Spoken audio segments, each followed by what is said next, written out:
यह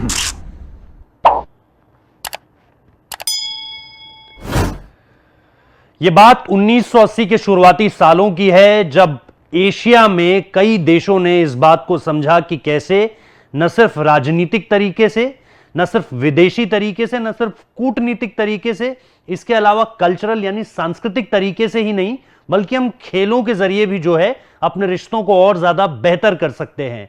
जिसका उदाहरण वो अलग अलग खेलों या अलग अलग बड़ी प्रतियोगिताओं से भी ले सकते थे, जैसे कॉमनवेल्थ गेम्स कर जो कंपटीशन होते हैं जिसमें कॉमनवेल्थ कंट्रीज खेलते हैं।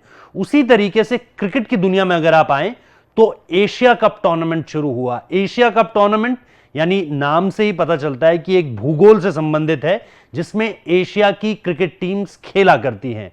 और इन्हीं टीमों के बीच शुरू हुआ था पहला एशिया कप साल 1984 में। यह तो हुई बात इसके यहां तक पहुंचने की कि भाई एशिया कप शुरू क्यों हुआ।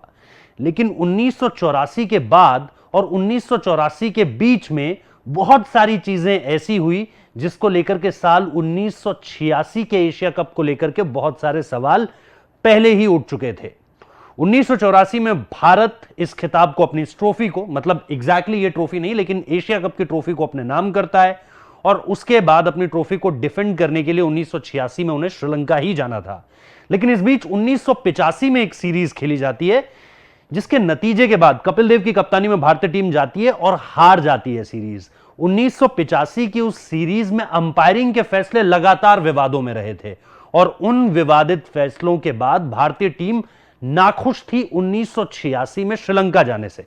लेकिन क्या आप मानते हैं कि यह वजह रही होगी कि भारत ने 1986 में अपना टाइटल ऐसे ही क्यों छोड़ दिया, डिफेंड करने उसे श्रीलंका क्यों नहीं गई, जबकि पहला एशिया कप हमने जीता था यूएई में?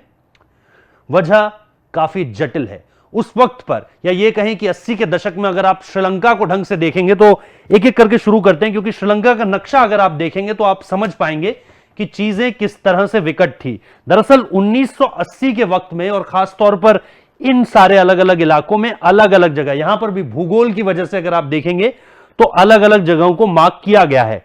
दरअसल श्रीलंका में उस वक्त पे सिविल वॉर की स्थिति थी। सिविल वॉर यानी गृह युद्ध, अपने आप में एक गृह युद्ध तरह का छिड़ा हुआ था। जैसा हमने पिछली बार देखा कि किस तरीके से अफगानिस्तान में हुआ था पिछले साल, कुछ उसी तरह की स्थिति थी कि हर कोई अपना अपना हिस्सा चाहता था। लेकिन अगर आप एशिया के नक्शे पर आए और एशिया के नक्शे में अगर आप देखें कि किस तरीके से जो चीजें थी, तो अगर आप एशिया के नक्शे को देखोगे तो एशिया के नक्शे में ये आपको चीजें साफ तौर पर समझ आएंगी कि कैसे ये जो कुछ देश थे, इन्होंने इस पूरे के पूरे टूर्नामेंट को कराने की ठानी। और उसमें फिर आप इंडिया को देखोगे 1986 में, फिर उसमें बांग्लादेश की टीम भी जुड़ती है। ये वही बांग्लादेश की टीम है जो तब एशिया कप खेलने के लिए गई जब भारत ने यहां जाने से मना कर दिया। वजह हमने आपको बताया, सिविल वॉर। भारत सरकार यह चाहती थी कि भारतीय टीम श्रीलंका में किसी भी तरह के खतरे पर ना पहुंचे, क्योंकि यहां पर स्थिति उस वक्त पे बहुत ज्यादा विकट थी। दरअसल मिड 80s यानी 1984, 85, 86, जबकि 85 में भारतीय टीम यहां पर गई थी, लेकिन उसके बावजूद भारत सरकार यह चाहती थी कि यह जो मामला बढ़ता जा रहा है, उस मामले से भारत की टीम को प्रभाव, उस मामले में भारत की टीम किसी भी तरीके से जो है वो प्रभावित ना हो। इसीलिए उन्होंने यह फैसला लिया।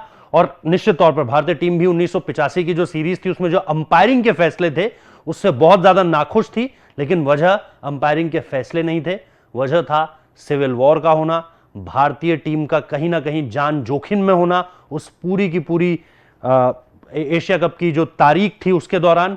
और इसीलिए भारत सरकार यह फैसला करती है कि नहीं, हमारी टीम एशिया कप खेलने 1986 में नहीं जाएगी। यानी जो टूर्नामेंट इसलिए शुरू हुआ था कि ठीक है, पॉलिटिकल टाइज बेहतर हो जाएंगे और ज्यादा करीब आ जाएंगे, 2 देश, 3 देश, 4 देश आपस में जो काफी नजदीक हैं वो तमाम देश, एक तरह के भूगोल में जो रह रहे हैं वो देश, एक तरफ एक तरीके से बेहतर हो जाएंगी चीजें।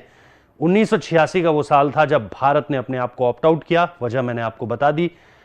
मुझे उम्मीद है कि आपको ये वीडियो पसंद आया होगा, क्योंकि लगातार इस चीज को लेकर के जानकारी मांगी जा रही थी कि बताइए कि 1986 के साल में भारतीय टीम क्यों एशिया कप खेलने के लिए नहीं गई थी। तो यह है उसका एक कारण। आपको यह वीडियो कैसा लगा जरूर बताइएगा, कमेंट बॉक्स में अपनी राय जरूर दर्ज कीजिए। इस वीडियो को देखने के लिए बहुत बहुत शुक्रिया।